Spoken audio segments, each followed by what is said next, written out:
जिन्हें 11,000 रुपए की राशि एवं सर्टिफिकेट दिया जाएगा। उनका नाम है अंकित उपाध्याय, सन ऑफ श्री पुरुषोत्तम उपाध्याय, आर्ष महाविद्यालय गुरुकुल कालवा, आर्ष महाविद्यालय गुरुकुल कालवा। ब्रह्मचारी अंकित उपाध्याय, इन्होंने वरिष्ठ वर्ग में प्रथम स्थान प्राप्त किया है, जिन्हें 11,000 रुपए की राशि एवं सर्टिफिकेट प्राप्त किया जाएगा। एक बार जोरदार तालियों के साथ स्वागत कीजिए ब्रह्मचारी अंकित उपाध्याय।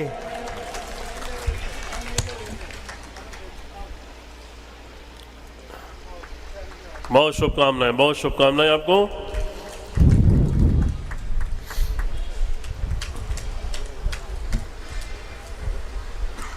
यहाँ पे मैं अपने पुरस्कार के कार्यक्रम को विराम देता हूँ। मैंने आपके सभी सामने 3,000 बच्चों द्वारा दिए गए सत्यार्थ प्रकाश परीक्षा का रिजल्ट आपके सामने अनाउंस किया है। धन्यवाद। आर्योदय गुरुकुल सोनीपत में 2024 ईस्वी में सत्यार्थ प्रकाश केंद्रीय प्रतियोगिता हुई, जिसमें उत्तर भारत के 44 गुरुकुलों के ब्रह्मचारी व ब्रह्मचारिणियों ने हिस्सा लिया, जिसमें हमारे गुरुकुल कालवा के 8 ब्रह्मचारियों ने भाग लिया। ब्रह्मचारी अंकित उपाध्याय ने 44 गुरुकुल के ब्रह्मचारी व ब्रह्मचारिणियों में प्रथम स्थान प्राप्त किया। वह कालवा गुरुकुल के 8 ब्रह्मचारियों में प्रथम स्थान अक्षय आर्य, द्वितीय स्थान देव ऋषि, तृतीय स्थान अंकित आर्य। सभी ब्रह्मचारियों ने गुरु व गुरुकुल का नाम ऊंचा किया। मैं वानप्रस्थी करेंद्र आर्य यूट्यूब चैनल पर कालवा गुरुकुल के संचालक, गो भक्त, वेदों के रक्षक श्रद्धेय आचार्य राजेंद्र जी से नम्र निवेदन करता हूं कि आप सभी ब्रह्मचारियों को संदेश दें, जिससे वो अपने जीवन में पुरुषार्थी बने। आचार्य राजेंद्र जी। पुरुषायदम पुरुषार्थम, जो पुरुष के लिए होता है, जो आत्मा के लिए होता है, उसको पुरुषार्थ कहते हैं। इस संसार में जो भी मनुष्य के रूप में पैदा हो गया है, तो सभी को पुरुषार्थ करना चाहिए। जो पुरुषार्थ विशेष स्वामी दयानंद जी ने मानव मात्र के लिए बताया है, वो ये बताया है कि वो सत्य की खोज करें, सत्य को जानें।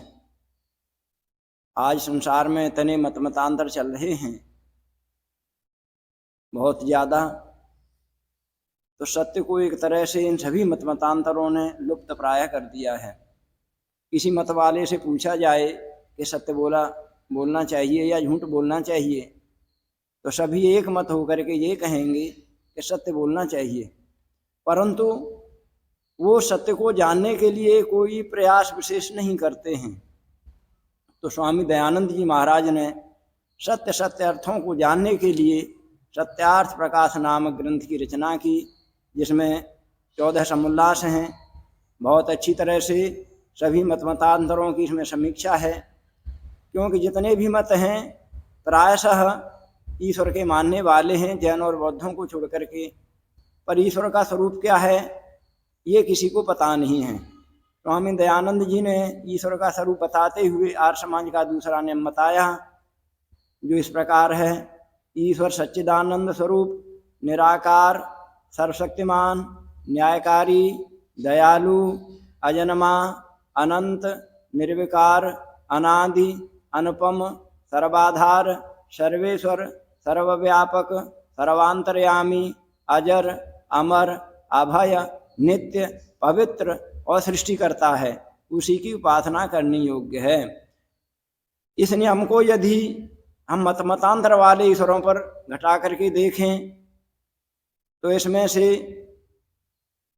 ईश्वर के स्वरूप की एक भी बात उनमें लागू नहीं होती।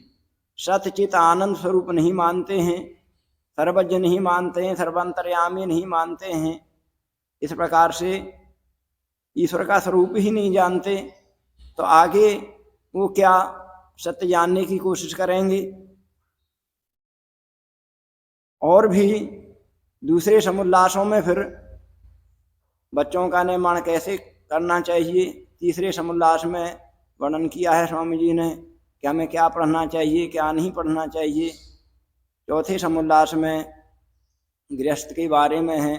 पांचवें समुल्लास में वानप्रस्थ संन्यास की विधि है। छठे समोल्लास में हमारा राजा कैसा होना चाहिए। इस प्रकार से 14 समोल्लासों में बड़ी अच्छी तरह से सभी विषयों को स्वामी जी ने प्रस्तुत किया है। तो उसकी कल प्रतियोगिता थी, तो उसमें अपने विद्यार्थी विजयी हुए हैं। तो इनको आशीर्वाद है, आगे भी ये सत्य को जानने के लिए प्रयास करते रहें।